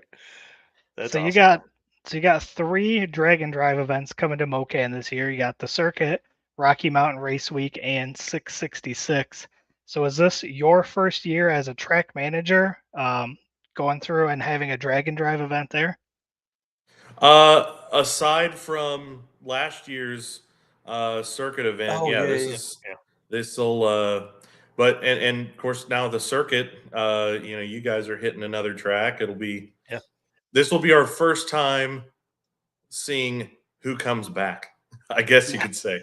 Yeah. Um, you know, uh, but Yeah, this yeah, year's gonna be a and lot harder on racers because of the second day of racing. Last year, we just drove south to Arkansas and back, so it's like you could go at whatever speed your car could handle it. Well, this year we're racing Friday, racing Saturday, and racing Sunday, so that'd be yeah, pretty intense. and I'm sure there's going to be stories of carnage as soon as you guys roll in on Yeah, your third day of racing, I guess. yeah, But and then as far as Rocky Mountain Race Week and 666 goes, this is our first time working with these guys, so we're excited to get three Dragon Drives of events at our facility yeah. this year. That's a pretty good deal. Yeah, I was saying, I don't know if you were watching last week or not, but I had this thought of like, is Mokan the track that that will host the most events or drag and drive race days? I guess probably a better way to word that in 2024, and you're actually second behind Mokan Dragway, which will have five race days. So pretty crazy, man. Like I can't wait for all of these racers to to see the track that I've been talking about for 10 years. It's going to be really cool, man. The vibe that everybody's going to get there, and folks are going to be coming from Oklahoma City to Mokan for Rocky Mountain Race Week. Dude, that's a huge trip to make. That's going to be a long haul. It's going to be interesting. Yeah. I obviously not all of them are going to be there when we open the gates up, but yeah. At what point does the Mokan hospitality, dude, we have to Yeah. draw the line somewhere. But like these guys that just make it in with 20 minutes to go, we're about ready Oh, to shut the track. This is going to happen. yeah. But it's not the Mokan way to go. Sorry, you're too late. Yep. Like Yeah, the that's Mokan way is, yeah, get up there, sneak one in. I bet we can make it happen. yep. And man, you guys have made concessions for us so many times over the years. We really do appreciate it. And I think this year again is going to be a great way for all the promotion. Like I said earlier, there's going to be 10 or 11 media teams that are there for just our event. So hopefully by the time all of that stuff hits social media and is out there in the world, and then Rocky Mountain Race Week comes in with 1.0 in June, dude, I hope we pack that place with spectators, just absolutely pack it. And then the momentum from Rocky Mountain Race Week being there, and then coming 666 coming from Ozark to Mokan, dude, it's gonna be nuts. It's gonna be nuts. And we realize that this is kind of a perfect storm. I mean, Yep. it's not going to be every year that everything lines up that us little track middle of the country Yeah. gets 3 Dragon Drives events. So we really want to thrive. We Yeah. want to hold up to these high expectations that Michael Narks has been spreading around about how great we are.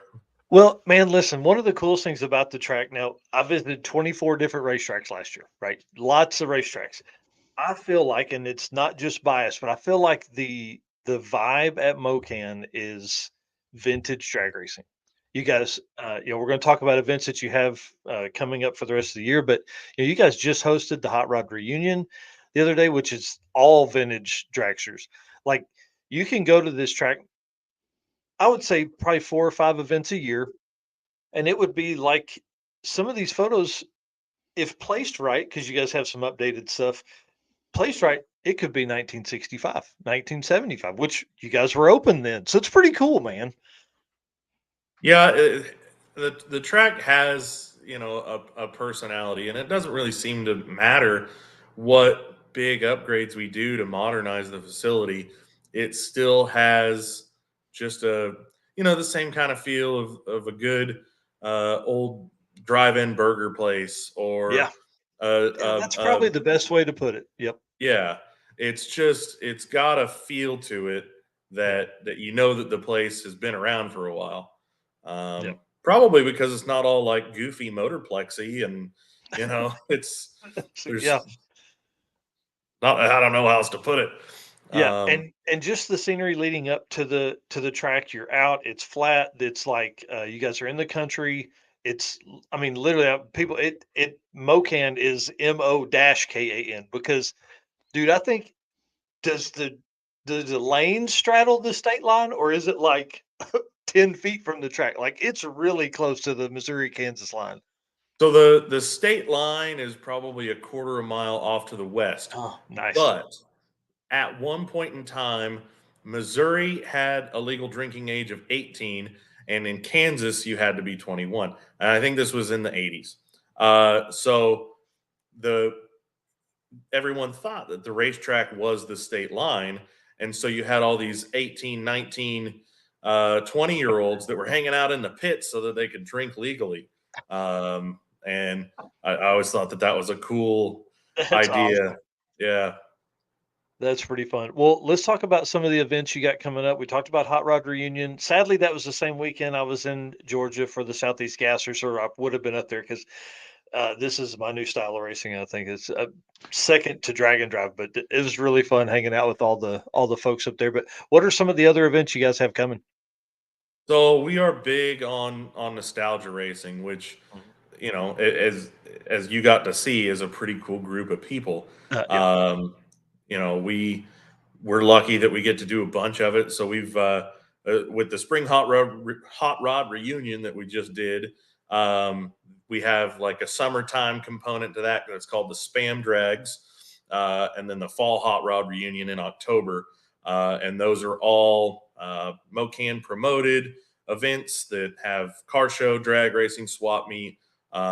They're our favorite, I guess, of our specialty events, you could say. Absolutely. We do Mopar races, we do Ford races, we do truck races, we do motorcycle races, and then the big 3 holiday races that we do. The Memorial Weekend Classic is in its 58th year. Wow. Our anniversary race, which hasn't always been contested, but we're now doing an annual anniversary race each July. And so that we're celebrating our 62nd anniversary event this year. And then our Labor Day Weekend Classic is in its 59th year. So, and so those 3 events are our big 3. And those are where we see where we're at capacity and what we need to work on to put more people in. Yeah. Yeah, that's pretty awesome. And for folks that want to get an idea of like how the facility is laid out, man, you've got parking all over the place, but I can't imagine what it's like on. I haven't been to one of the huge races there, but I'm gonna have to make that work this year. It's cool to look out from the stairs at the top of the tower and go, we're about out of spots. I don't know if we can fit anyone else in here right now. How cool, man! Um, That's awesome. but thankfully, we haven't had to turn anyone away. Yeah, It all works out, I guess. But and you know, and we have all those big events, these specialty events. You know, the Dragon Drives, and we do a few you know, charity races. But we have 301 streetcars, yes, yeah, 301 301 streetcar street shootout. cars. They will Love those be folks. Saturday, September 21st. And Yeah. they're a fun group to work with. Oh yeah. But we are super fortunate to have an amazing bracket program. Mhm. And it's part of it is because of the way the track has been ran for so many years.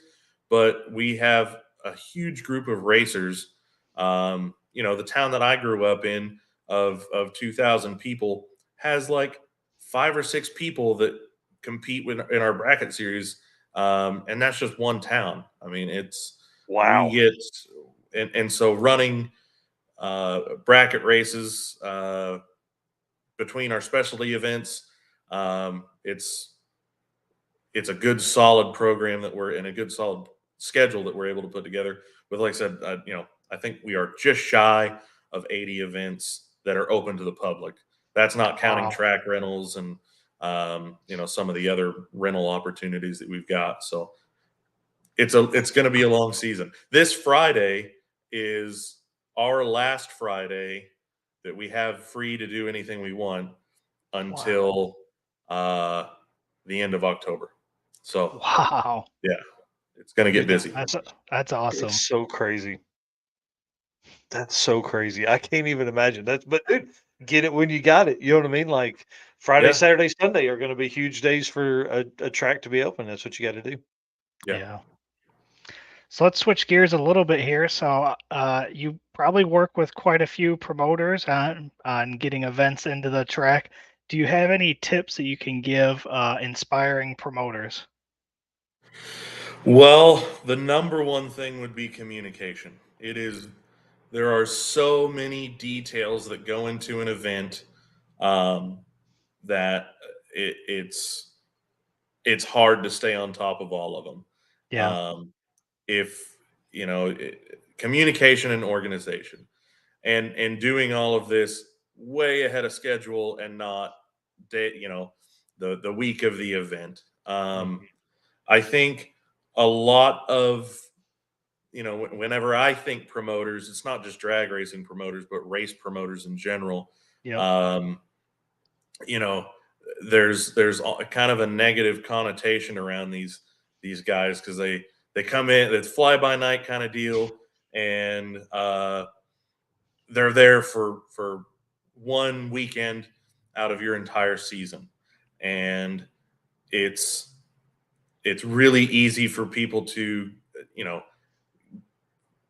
have a bad taste in their mouth about a promoter if they're not treated right.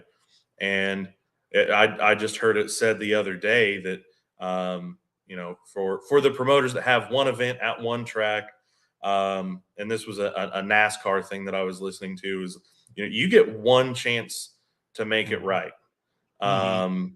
It doesn't, finances shouldn't really factor in too much. Obviously that's important that you don't lose a ton of money. You want to Right. make some money too. But as a promoter going into a track, you have one chance to make things right. And if you don't make the right call, if you upset a group of racers, that reflects back on the racetrack for their entire business life. Right. So being a easy to get along with, organized, communicating promoter are the big things to bring to the table. Yeah. That's what's kept me up at night. You saying making the right choice and being a good, being highly like, man, I've been anxious for our upcoming event because I want it to be perfect. I want it to be amazing Sure. for these people. Yeah. And that's another thing, we run enough events that it doesn't always go perfect. And there's stuff that happens that keeps me up at night. And it probably doesn't, like, there might not be anybody else that thinks about it, but I saw it and it's something that I don't like and we need to change. And that's almost like a life lesson kind of thing, there's going to be mistakes.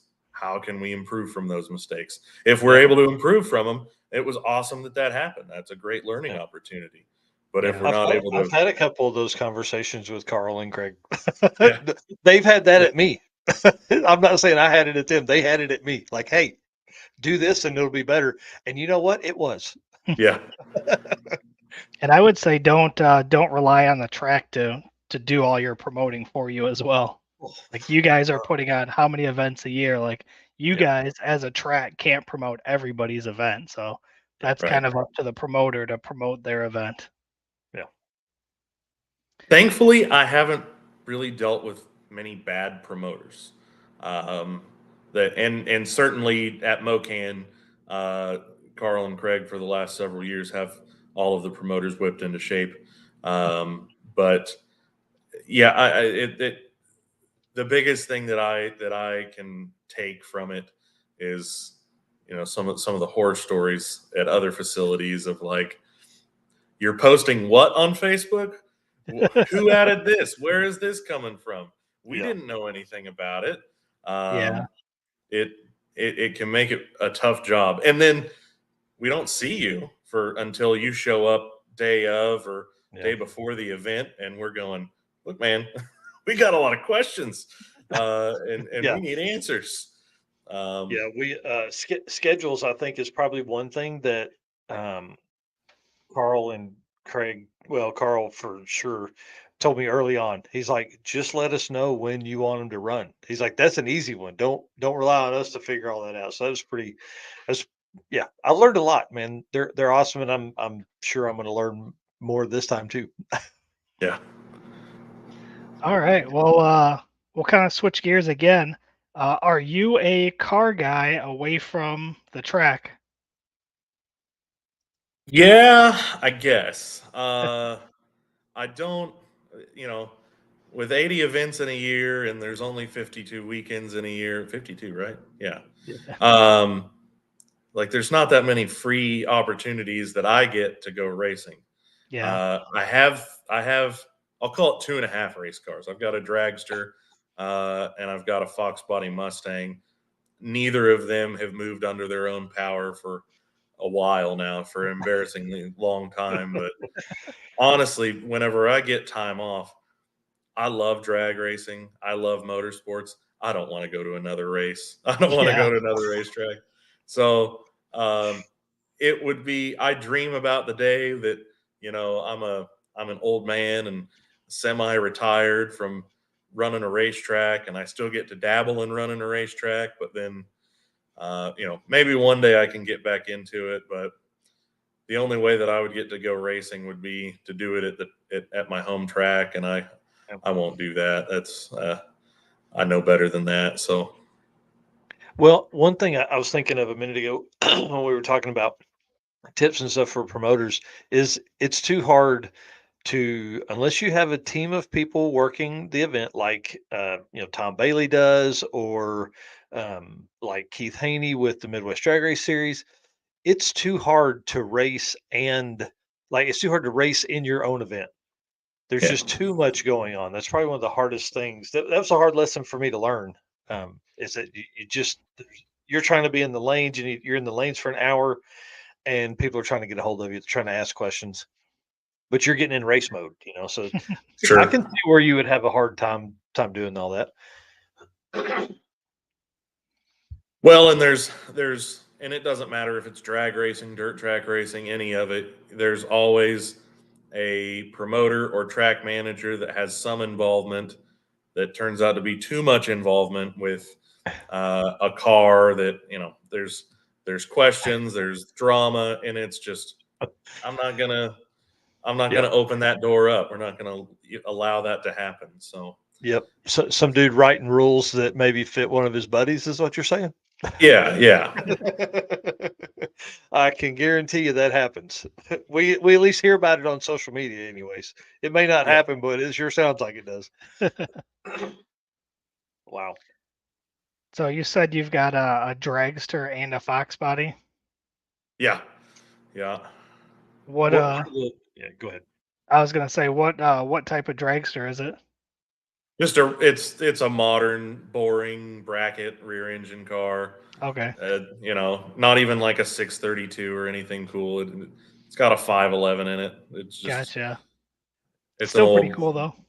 It's cool. It was my first and only like real race car. So, yeah, it's fun to say that I have a dragster, and my niece and nephew think it looks cool, but I think that's about as far as it gets me. What about the So, fox body? What's all done to that? well, hang on. Box body's pretty well let's bone stock. Yeah, let's stay on the dragster for a second. Like 511, is that a big block Ford or Chevrolet? Big block Chevy, yeah. Hmm. So a little bit of a bore with the 454 and a stroker kit. Yeah. It's got aluminum GM head. It's a 454 out of a grain truck. Even like it's not fancy stuff, but Yeah. I mean, but that's the whole thing with those, right? Consistency, being at the track, running the same number every time. That's what you're trying to do with it. What kind of times does it run? at best like 8th mile 520s. Nothing Oh, there you go. crazy. Um, keep in mind, whenever I got this car, I was a senior in high school, and really, I mean, I thought I was Yeah. a hot commodity, So Those are? A lot of those are on power glides, right? yeah, 2-speed shorty power glide.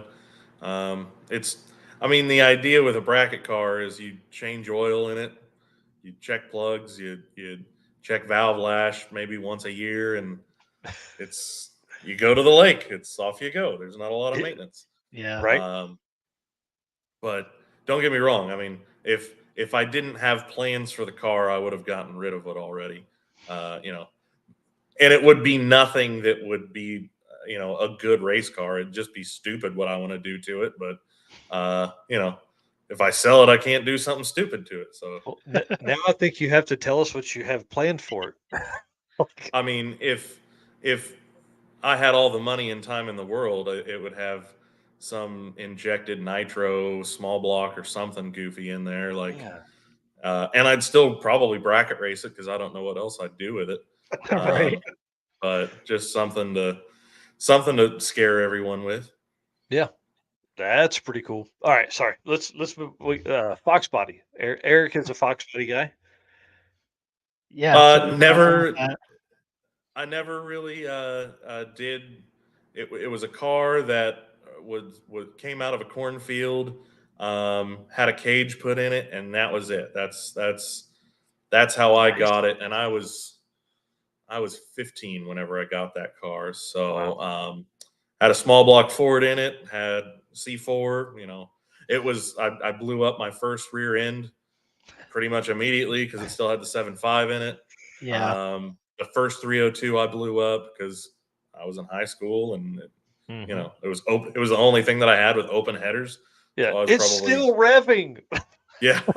Wow. So, but that car, being my first race car and having spent a lot of time working on that car and learning a lot with it, I'll never get rid of it. Yep. And I won a Mokan track championship in the thing, Oh, so wow. it means a lot to me. And I don't have any plans of like a turbo LS or anything because I would die if that thing hit the wall. I'd be so sad. Yeah. So, Well, if you got but that when you were 15, how long have you had that car? 17 years. I'm 32. Wow, man, that's awesome. That's awesome. I think you ought to get the dragster out, and that's how you kick off every event. Is you get in and make a pass down the track, and events ready now. So we really have thrown around the idea, like a lot of tracks have rotators, and rotators are great if you can source the tires for them.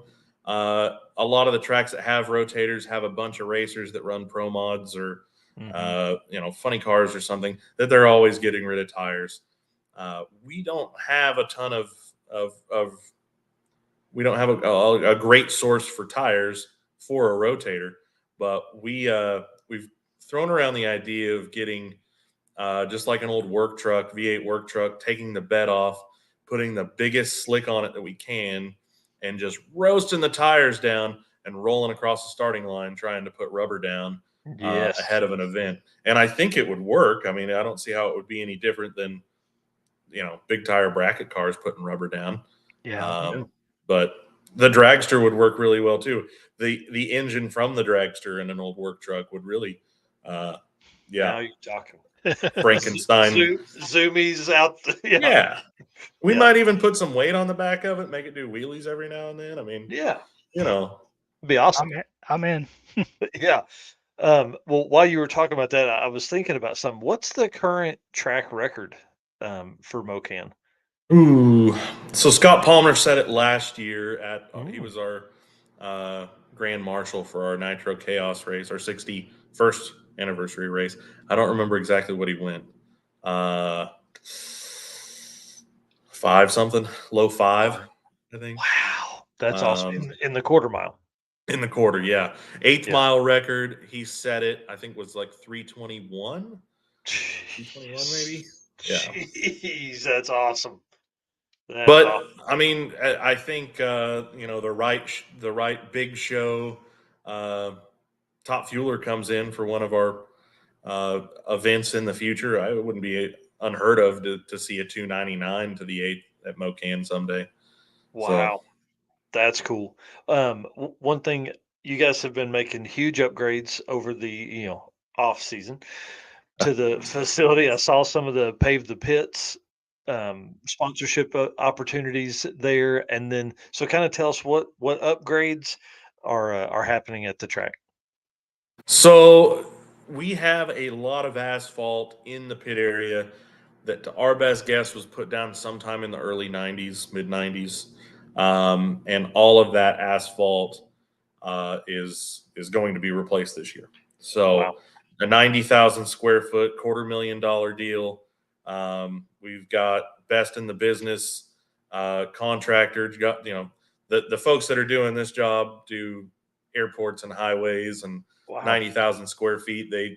They could get that done with their eyes closed. So, yeah, it's just like the wall that got installed a few years ago. That was a pretty similar check that had to get cut to build concrete walls alongside the racetrack. Yeah. But yeah, this is going to be a major facelift for the facility. But I still don't think that we're gonna. I don't think that we're going to lose our nostalgic, Yeah. dive bar kind of feel. Yeah, I think that'll be awesome. So, if I'm trying to visualize the part that you're asphalting, will it be there by the concession stands, between the concession stands and the track itself, like that whole little area, or not little area because you're 90,000 square feet, but that area there? So to paint a picture for you, you're coming in through the spectator gate. Hmm. You've gone past the gate shack. You've given Jamie your money. You kind of climb up a hill a little bit, and there's a cedar tree there between Hmm. the return road or the pit road and the highway.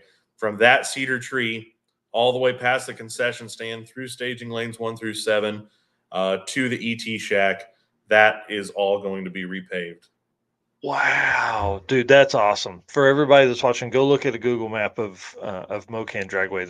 That's huge, man. That's going to be really cool. It's going to be a huge relief once it's done. I can't tell you how many hours Craig and Oh. I have spent throwing asphalt in holes, and we are so excited to not have to do that anymore. Yeah, I guarantee it, man. That's And, pretty awesome. and when did you say that was going to get done this year?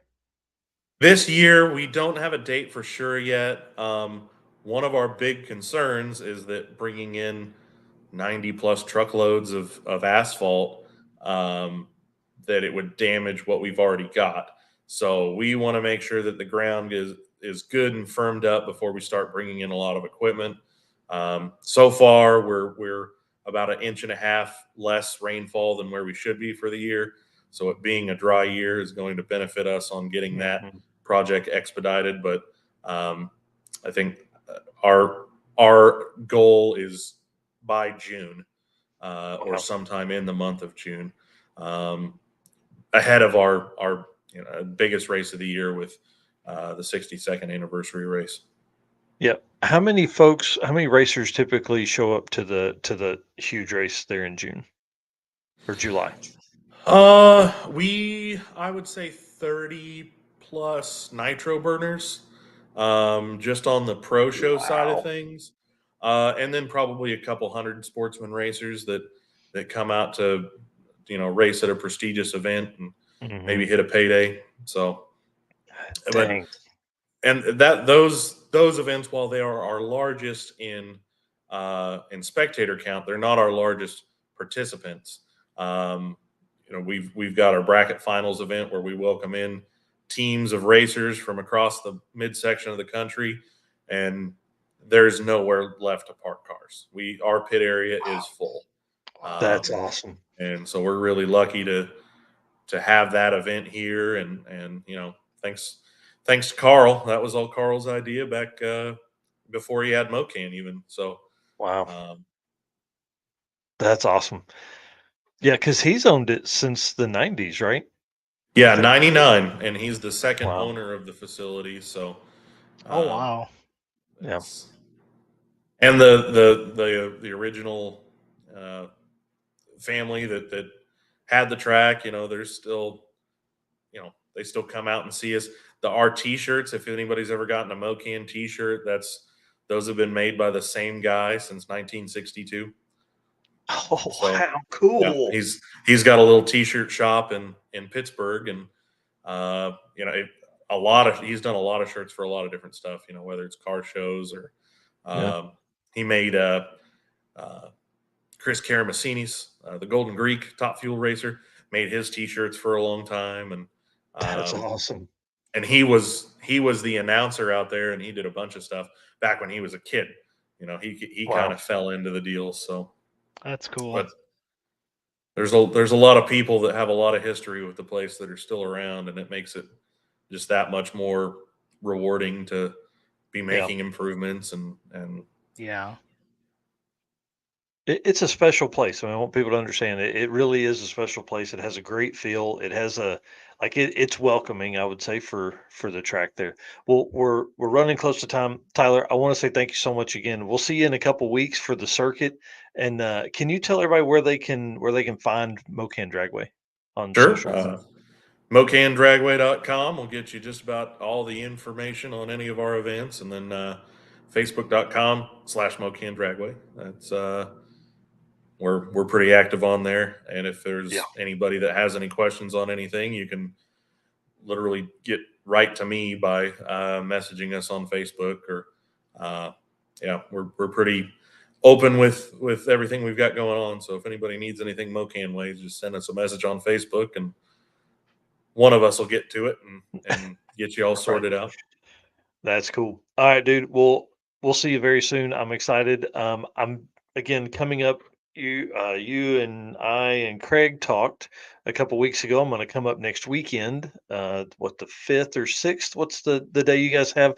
What's that Saturday? I think it's the 6th. Yeah, Uh, 5th, 6th, and 7th. We're running a test and tune and a doubleheader bracket race on the 5th or the 6th and 7th. Yep. So I'll be up there on the 6th that afternoon. So if you're going to be in that race, please make sure that you come over and find me. I'm going to set up a tent and we're going to talk about the circuit, and I'm going to try and wrangle in some more spectators to come watch some freaking awesome dragon drive racing. One of the coolest things I think about when I think of the pits at a dragon drive race is it's so different than the pits at a big race, is because there's no trucks and trailers. It's Yeah. just cars and trailers, so there's no, like, as people walk down through there, all they see is cool hot rods, man. So Yeah. again, I appreciate the love and support you guys have given us over the years, and I can't wait to see how much growth Mokan sees from having Dragon Drive races at the events this year, plus the other 76 days of racing you guys have planned. Yeah. Well, guys, I appreciate you having us on, and we'll see you in a few weeks. Yep. Yeah. Thank All you. right, man. Thanks a bunch. Thanks, guys. See ya. What a fun dude. I'm Yeah. telling you. We've had a great show tonight, man. It's been Yeah. really a good time. We've had great guests. Having Bill on again, one of my favorite people in all of Dragon Drive and all of social media and all the stuff we see out there in the media teams. That guy's a favorite of mine. And then, dude, that's the most I've ever talked to Tyler ever. Yeah.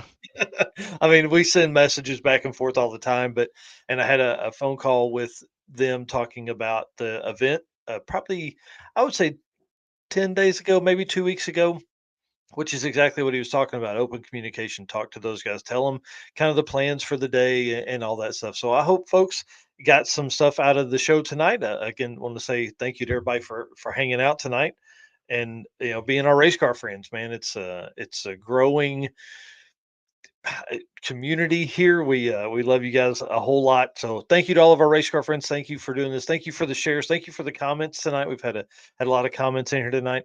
Thank you to our sponsors: Summit Racing, Molly Motorsports, Driven Racing Oil, Car Change 3D, Howard's Cams, Performer Built Transmissions, Sweet Patina, and Racing Junk Classifieds. And then our newest media partner, PowerTube TV, where you can find this and other exclusive content from us over there on the app or on all social media stuff.